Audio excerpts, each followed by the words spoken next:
You probably love learning about abandoned projects if you clicked on this video, and you will not be disappointed. Today, we'll be taking a look at the rarest abandoned Disney projects.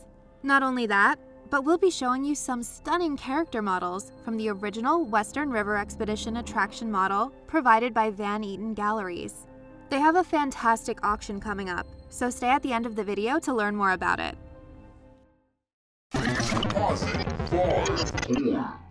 As in previous videos, the Duck Squad chose which project they would have loved to see come to life, so we ranked these according to your votes. Number 10. Glacier Bay, Hong Kong Disney. What's worse than a project being abandoned? Well, a project being abandoned not one, but 2 times. And that is precisely what happened to Glacier Bay. Glacier Bay was going to be Disney's first ever entirely indoors land. It was designed that way so it could create a cold atmosphere for this polar-themed land. The land was supposed to have several snow-themed attractions, like a jet ski attraction, a sled-themed attraction, and a snow mountain-themed roller coaster. And the whole land would be themed together by a scientific research theme. The concept for this land first appears in the early designs for Tokyo Disney Sea, but for some reason, it was never made. Disney might have put the plans away and intended to construct it in another phase because the proposed area for this land was left empty for a long while. But then, a new area was announced for Tokyo Disney Sea. This area is Fantasy Springs, and it will be located where Glacier Bay was supposed to be. So the project never came to life in Tokyo. Then came Hong Kong Disneyland. Glacier Bay was proposed to be the third part of a Phase 2 expansion of Hong Kong Disneyland, opening alongside Grizzly Gulch and Mystic Point. But once again, the project was abandoned. Why, you ask? Hong Kong Disneyland is owned both by Disney and the Hong Kong government. That means that before Disney can do anything at the park, they need approval from the government. In the case of Glacier Bay, Disney had a pretty good idea of what they wanted to do for this very ambitious land, but the government did not agree. The reason for this was very simple. When Disney presented the idea for this themed land, the government rejected it because they had stakes in another park called Ocean Park, and this park had a very similar section to Glacier Bay. They wanted to prevent a bigger competition between the two parks than they already had. And so, they canceled the land, which led to the backup plan being built instead, Toy Story Land. It's a shame this land never came to be, because it sounds pretty great. Number 9. Dick Tracy's Crime Stoppers, Hollywood Studios. In the 90s, apart from Roger Rabbit, Dick Tracy was Disney's great bet to be the decade's franchise. A new movie was coming out with several sequels planned, and, above all else, a considerable presence at Disney parks. For this, Imagineers designed a little Chicago mini-land for MGM Studios that would feature a fantastic attraction, Dick Tracy's Crime Stoppers. This attraction would also make its way to Disneyland within a new proposed land called Hollywoodland. Dick Tracy's Crime Stoppers was to be an e-ticket attraction recreating the sets and pacing of the feature film. Guests boarding the ride would be in for a high-speed chase through Chicago streets, chasing and shooting at gangsters as music and sound effects whizzed by. The ride would have been the first Disney attraction to use enhanced motion vehicle technology, which we know from the Indiana Jones Adventure and dinosaur rides. Imagine a mixture between Indiana Jones Adventure, Buzz Lightyear Astro Blasters, and the gangster movie portion in the Great Movie Ride. All of this is surrounded by the pretty cool look and feel of the Dick Tracy movie. Sounds awesome, doesn't it? Sadly, the entire project was never given the green light. The Dick Tracy movie, while profitable, was not the blockbuster success executives were hoping for. And on top of that, legal issues involving the film rights prevented a sequel. So the franchise, and of course the ride along with it, was completely let go. Number 8. Mickey's Madhouse, Disneyland. In 1970, Disney announced a new themed land for Disneyland called Dumbo's Circus Land, which we've talked about before. This land would have 3 main attractions: Disney Circus, Pinocchio, and Mickey's Madhouse. Today we're going to be focusing on this attraction, but if you want to know more about the whole land, go to this video. Mickey's Madhouse, which was described as a thrilling dark ride based on the classic 1930s black and white Mickey Mouse cartoons and ragtime music, was an incredible dark ride. Imagineer Ward Kimball, one of Walt's legendary 9 old men, designed this ride to be a wild mouse roller coaster in a dark ride environment where we would see clips of old Mickey cartoons in 5 or 6 different scenes. In the initial concepts for this attraction, we can see that the queue would be full of exhibits and props and cartoon-like representation of Hollywood stars' homes. Guests would board the vehicles and enter the studio tour. In the first scene, they would enter the sound stages where they would find animatronic figures of Pete, Mickey, Donald, and Goofy filming and creating sound effects for several Disney cartoons. Next, guests would enter the sound effects and music room where Mickey would be in the center of the room conducting a huge orchestra made up of many Disney characters. Finally, guests entered the Mouse Factory, where they would see how props, merchandise, and different accessories were made. The ride sounds so fun, and it was probably going to be chock full of amazing animatronics, but it was sadly never built. While Walt had always wanted a circus-themed land at the parks, Imagineers could not convince Disney executives that Dumbo's Circus Land was a necessary and wise investment. So Dumbo's Circus Land and Mickey's Madhouse were gone. Number 7. Mickey's Movieland, Hollywood Studios. Back when Hollywood Studios was still known as MGM Studios, Disney was planning on building a whole land dedicated to Mickey Mouse, called Mickey's Movieland.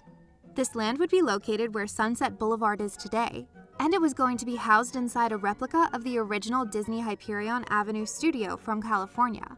Inside the building, there would be an attraction that showcased how Mickey Mouse cartoons were made. In addition, guests could view displays of animation equipment. Mickey's Movieland would also have included an assortment of audio animatronic figures, Mickey Mouse shorts, classic movies, and the history of movie making. So what happened to this project? Well, there were 2 main reasons why Mickey's Movieland was never made. The first reason is that Disney decided to go with a more interesting choice, the Tower of Terror. Imagineers had proposed to build a recreation of the theater district of Hollywood, named Sunset Boulevard, and this area would have the park's first thrill ride, the Tower of Terror. This takes us to the other unbelievable reason, and that is that Mickey Mouse cartoons simply weren't as popular at the time. That's right, Mickey was just not popular enough for Disney at the time to build a whole land dedicated to him.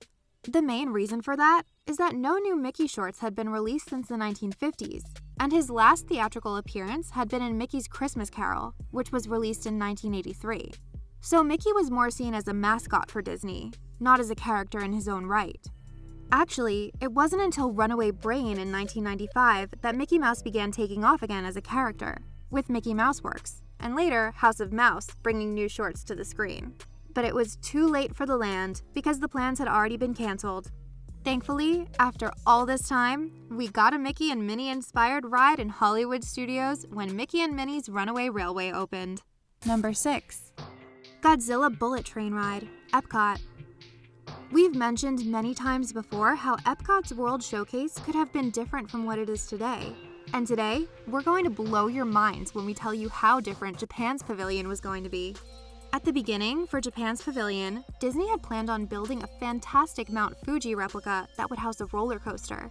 Plans were on their way for it, but suddenly, Kodak, who was a longtime Disney sponsor, decided to go against this because Fuji was the name of their main competitor, and they didn't want to have anything related to them. So Imagineers had to come up with something else. That's when they had the idea of creating an attraction featuring a Japanese Shinkansen, or bullet train. The first idea was a kind of new incarnation of Disney's Circle Vision system. Guests would have either walked through or boarded a recreation of the bullet train. Looking out the windows, they would have seen sights from across Japan whizzing past the windows, while the train beneath them bumped and jostled to give the feeling of moving at high speeds. But this developed into another, more exciting idea. Mixing the bullet train theme with the Mount Fuji roller coaster, Imagineers came up with the idea for a ride that would feature Godzilla, the one and only king of monsters, gobbling up a roller coaster after a scenic journey through the country. This roller coaster would have probably featured a very impressive Godzilla animatronic, and we would love to have been able to see it come to life. But in the end, Disney could not find the correct sponsor for the attraction, and they could not secure the rights for the King of Monsters from Toho, Japan, so the attraction was canceled.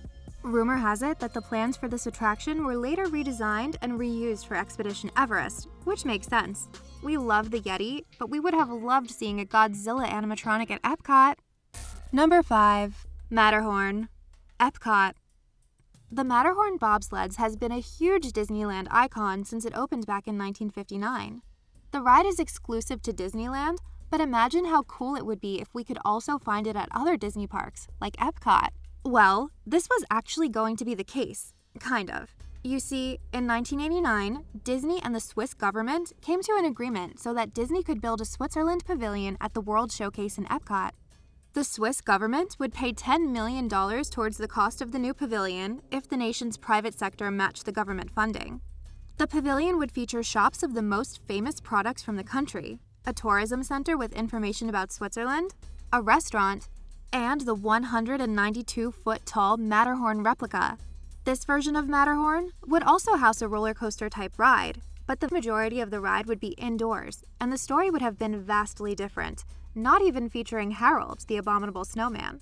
There were 2 different stories created for this ride. The first one would feature guests entering a bobsled training facility until something goes wrong and they end up on a much more difficult path than intended, traveling through ice caves and dangerous terrain. The second one was a mixture of the Matterhorn with Space Mountain that would feature dark, lightly themed caverns kind of like Disneyland Paris' Space Mountain. Both of these stories would end with an avalanche. The pavilion would be situated between the Germany and Italy pavilions. But unfortunately, Disney could not get the necessary funding from the Switzerland government, and even after all that had already been done for the pavilion, the whole project was sadly abandoned.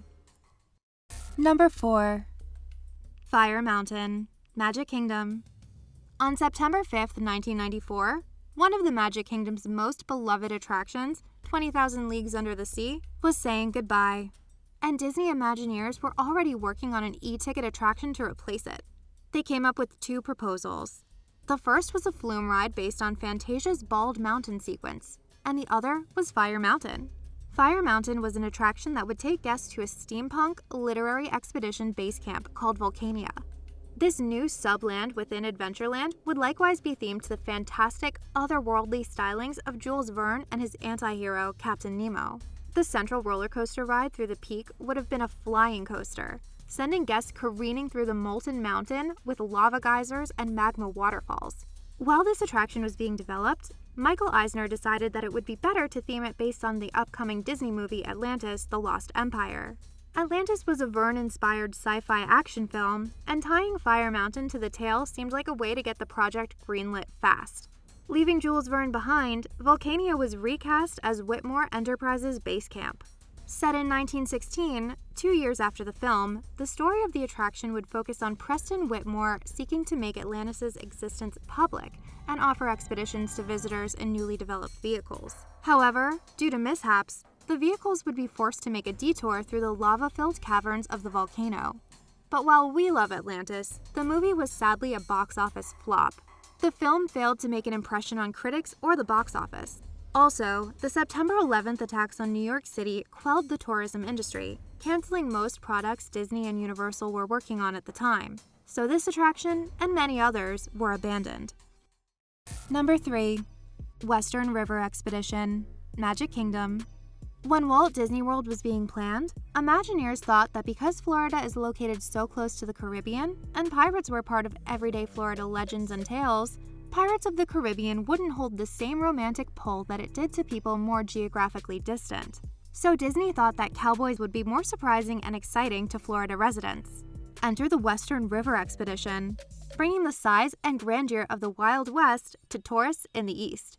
It was to be the signature attraction within the planned Thunder Mesa complex, which was to house multiple rides, including a log flume and a runaway mining train roller coaster. Called the greatest attraction that ever was, the Western River Expedition was to be Mark Davis's chance to improve upon and surpass the wildly successful Pirates of the Caribbean in both size and imagination. Davis designed the attraction and characters in the form of drawings and models over a 5-year period. At 1.5 inches to 1 foot scale, the Western River Expedition model was the largest that Disney had created up to that point, with costs running into the hundreds of thousands of dollars. The attraction would have much of the same feel as Pirates. It was basically a Western version of Pirates, even down to the boat ride. And it would take guests through several Wild West-inspired scenes, like some haunted caverns, a stagecoach being held up by bandits, a prairie full of classic sight gags like buffaloes playing with prairie dogs, and singing cacti. Then, there was the good old-fashioned western town of Dry Gulch, where guests would see the Dry Gulch citizens' daily life, culminating in a shootout between the local authorities and some robbers. There were also groups of Native Americans having a grand time and doing an authentic rain dance. The ride would end plunging down a waterfall, making a grand escape from the robbers guests had seen earlier. The attraction and actually the whole project were very ambitious and sounded legendary. But when Magic Kingdom opened, one of the biggest complaints from guests was the lack of the Pirates of the Caribbean ride. Now, Thunder Mesa was not set to open until the middle of the 1970s at the end of the first phase of construction on the Magic Kingdom. So Disney decided it would be in the company's best interest to take much of the budget allotted for the Western River expedition and instead create another Pirates of the Caribbean in the Magic Kingdom, leaving Thunder Mesa on indefinite hold and later completely canceled. Still, many of the concepts for it were reused for attractions like Tom Sawyer Island, Big Thunder Mountain Railroad, Splash Mountain, Phantom Manor, and Expedition Everest. Number 2. Roger Rabbit's Hollywood Studios. In the late 80s and early 90s, Roger Rabbit ruled the world. His popularity was huge, and one can even say he was more popular than Mickey Mouse himself. Guests could find Roger all over Disney parks, especially at Disney's MGM Studios where, as you exited the backlot tram tour, you entered into the Looney Bin, which had an Acme warehouse theme from the movie, including movie props, the actual Dipmobile, as well as cut-out plywood characters that you could stand next to for photo ops. Imagineers felt that this wasn't enough, and they planned a whole Roger Rabbit-themed land called Roger Rabbit's Hollywood. This land would be situated where the Rock and Roller Coaster is today. It would look like the cartoon studio buildings featured in the film, with all the cartoon peculiarities, like boxes of TNT, grand pianos hanging above the sidewalk, and Roger-shaped holes in the walls. The land would also feature working red car trolleys, the famous Maroon Studios, the noir-esque Terminal Bar, a recreation of the bar from the film, and several attractions. The first attraction was Toontown Transit, a simulator with a full wraparound screen that would take guests through Toontown aboard a new character named Gus the Bus. Next came Roller Coaster Rabbit, a coaster based on the short of the same name, which takes Roger and Baby Herman to the fair where they get in trouble aboard a roller coaster. Then, there was Baby Herman's Runaway Buggy Ride, a ride based on the short Tummy Trouble, where guests would find themselves recruited into service as stunt doubles for an action sequence that Baby Herman has deemed too dangerous to do himself. And last, a Benny the Cab ride, which eventually evolved into Roger Rabbit's Cartoon Spin at Disneyland. So what happened to this land? Well, Roger Rabbit was only partially owned by Disney. He was also owned by Amblin Entertainment, Steven Spielberg's company. And at the time, Spielberg and Michael Eisner were not seeing eye to eye, and a conflict over Roger Rabbit led the entire IP to end up in limbo, with all projects except the Anaheim version of Cartoon Spin, which was already near completion, being canceled. Some ideas behind Roger Rabbit's Hollywood would eventually make it into Mickey and Minnie's Runaway Railway, but aside from Cartoon Spin and the various Toontowns around the world, the only element of the proposed land at Disney is a billboard near Hollywood Boulevard. It is sad to see this project abandoned, but thankfully we have Roger Rabbit's Cartoon Spin at Disneyland. Number 1. The Great Muppet Movie Ride, Hollywood Studios. On our first unbuilt Disneylands, we talked about the unbuilt Muppet Studios land. This land would be an expansion at MGM Studios, and it would have two main attractions, Muppet Vision 3D and a headlining attraction, the Great Muppet Movie Ride. This ride would be a parody of both the Great Movie Ride and the Backlot Tram Tour, and would take guests behind the scenes of the latest Muppet projects, like Frankenstein and Peter Pan. Except, being the Muppets, the shoot has gone completely bonkers. Apparently, the ride would take guests on a misguided tour through movie history, and it would have an entirely Muppet cast. It'll be a backstage ride of explaining how movies are shot, and it's almost, but all the information is wrong. The experience would be hosted inside a shadowy castle, complete with special effects such as buzzing generators and scientific machines. Guests would board enormous vehicles similar to those used in the Great Movie Ride for their tour. Disney's Imagineers plan to spend a fortune on the attraction, making it the #1 ride at Disney MGM Studios. One of the key scenes would see Kermit, Miss Piggy, Bunsen Honeydew, and Beaker starring in a parody of the 1931 movie Frankenstein. Peter Pan would also undergo the parody treatment, with Kermit taking the lead role. Skeeter, Fozzie, and Janice, playing the Darling Children, would fly over a recreation of London, carried by very obvious harnesses. Again, the project sounds fun, so what happened to it? Well, sadly, when Jim Henson died, the Disney acquisition that would have enabled Disney to benefit from the project fell through. Jim Henson's estate and Disney couldn't come to an accord because they decided to license the Muppets characters for individual attractions. So the 3D movie, stage show, and parade went into the park as planned, but the Great Muppet Movie Ride and the rest of Muppet Studios were scrapped. All of these are unique projects, but let us know, which one would you have loved to see come to life? How about the Western River Expedition? We might never be able to see it come to life, but you can own a part of this historic ride. You know how we mentioned that Mark Davis spent 5 years designing models for the attraction? Well, Van Eaton Galleries is having a fantastic new auction that will be held on Walt Disney's birthday, December 5th. And you can participate online. The auction is called Walt Disney, the Man, the Studio, and the Parks. And it contains over 800 rare artifacts relating to the legacy of Walt Disney. And you will find these incredible figures from the original Western River Expedition model, among many other amazing pieces. For more info on this auction, visit the Van Eaton Galleries website, www.vegalleries.com. We'll leave a link in the description. Hope you enjoy, and see you next time!